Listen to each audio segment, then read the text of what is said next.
Hola mis queridos hermanos, ¿qué tal? Soy tu hermano Máximo Parra y aquí compartimos la palabra de Dios. Te pedimos, por favor, suscríbete y comparte nuestros videos con tus amigos en las redes sociales. Mira, te voy a presentar la herejía más peligrosa. Es el evangelio triunfalista, el evangelio de la prosperidad. En el evangelio de la prosperidad, ese evangelio triunfalista, se le dice al creyente que use a Dios, mientras que la verdad del cristianismo bíblico es todo lo contrario, mis queridos hermanos. Dios usa al creyente, no el creyente usando a Dios. La teología de la prosperidad ve al Espíritu Santo de Dios como un poder para ser usado como lo desee el creyente.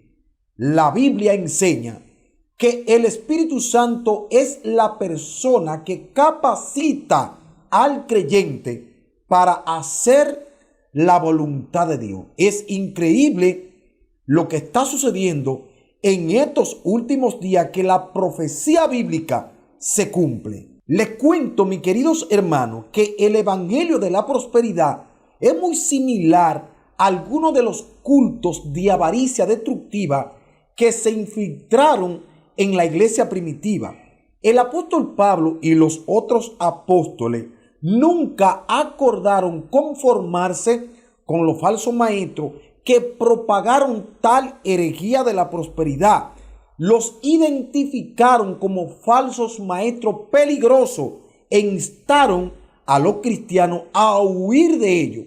Pablo advierte a Timoteo contra disputas necias de hombre corrupto de entendimiento y privado de la verdad, que toman la piedad como fuente de ganancia. Que los que quieren enriquecerse caen en tentación y lazo y en muchas codicias necias y dañosas, que hunden a los hombres en destrucción y perdición, porque raíz de todos los males es el amor al dinero, el cual, codiciando algunos, se extraviaron de la fe y fueron traspasados de muchos dolores. Esto lo dice el apóstol Pablo en su primera carta a Timoteo, capítulo 6, versos 5 al 9 y verso 11. Si las riquezas, mis queridos amigos, fueran una meta razonable para la gente piadosa, Jesús la hubiera perseguido, pero no lo hizo. Prefirió no tener dónde recostar su cabeza, según Mateo capítulo 8, verso 20. Y enseñó a su discípulo a hacer lo mismo. También hay que recordar que el único discípulo que le preocupaba las riquezas era Judas. Pablo dijo que la codicia es idolatría, según Efesios capítulo 5, verso 5, y advirtió a los efesios que evitaran a cualquiera que trajera un mensaje de inmoralidad y codicia. Esto tú lo puedes buscar en Efesios capítulo 5, versos 6 al 7. Les cuento que las enseñanzas de la prosperidad, ese evangelio triunfalista, prohíbe que Dios trabaje para sí mismo, lo que implica que Dios no es el Señor de todo, porque no puede trabajar hasta que se lo permitamos. La fe, según el evangelio de la prosperidad, no es una confianza encomendada a Dios. La fe es una fórmula mediante la cual manipulamos las leyes espirituales que los maestros de la prosperidad creen que gobiernan el universo, como sugiere el nombre palabra de fe. Dilo con tu boca, profésalo con tu boca, entonces sucederá. Es lo que dicen aquellos maestros falsos de la prosperidad. Le digo, mis queridos hermanos, que este movimiento enseña que la fe tiene más que ver con lo que decimos que en quién confiamos o qué verdades abrazamos y afirmamos en nuestro corazón.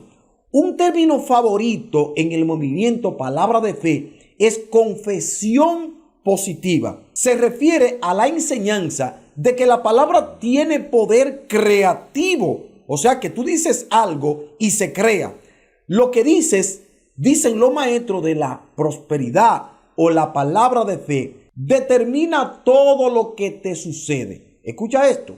Esto dicen los maestros de palabra de fe, que lo que tú dices determina lo que te sucede. Tus confesiones, especialmente los favores que pides a Dios, deben ser decretados positivamente y sin vacilaciones. Por lo tanto, Dios está obligado a responder como si el hombre pudiera exigirle algo a Dios. De esta manera, la capacidad de Dios para bendecirnos supuestamente depende de nuestra fe. Cuando Santiago, en su capítulo 4, versos 13 al 16, contradice claramente esta enseñanza. La Biblia dice allí donde hemos citado: vamos ahora, lo que decís, hoy y mañana iremos a tal ciudad y estaremos allá y traficaremos y ganaremos, cuando no sabéis lo que será mañana. Porque ¿qué es vuestra vida? Ciertamente es neblina que se aparece por un poco de tiempo y luego se desvanece, en lugar de lo cual deberíais decir: si el Señor quiere, viviremos y haremos esto o aquello. Pero ahora os jactáis en vuestra soberbia. Toda jactancia semejante es mala. Mis queridos hermanos, lejos de hablar de cosas del futuro, ni siquiera sabemos qué traerá el mañana o si estaremos vivos. Lejos de enfatizar la importancia de la riqueza, la Biblia nos advierte que no la busquemos. Los creyentes, especialmente los líderes de la iglesia, según 1 Timoteo capítulo 3, verso 3, deben estar libres del amor al dinero. Hebreos capítulo 13, verso 5. El amor al dinero conduce a toda clase de males. 1 Timoteo capítulo 6, verso 10. Jesús advirtió: guardaos de toda avaricia, porque la vida del hombre no consiste en la abundancia de los bienes que posee.